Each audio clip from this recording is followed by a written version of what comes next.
I've been attached with the feeling of them waking up with you by my side. Alam naman natin na itong ang ating Bel Mariano ay kaliwat kanan nga ang kanyang mga projects at endorsement at brand ambassador na kung saan ay talaga hinahangaan nga ng mga bula.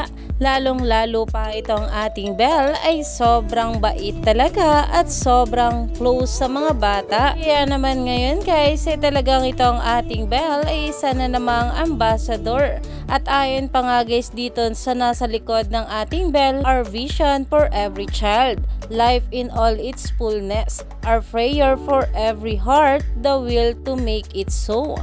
At ayon pa nga guys sa caption dito, a blessed day for Bel Mariano as she's hailed as the newest ambassador of a global Christian relief, development and advocacy organization. Cheers Bel! May your heart of gold shine even brighter in this latest venture.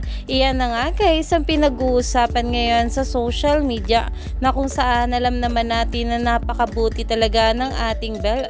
Kaya naman hulog na hulog nga rito itong kanyang Donnie Pangilinan. Kaya naman stay tuned lang tayo for more update kila Donnie at Bel sa mga susunod pa na ayuda.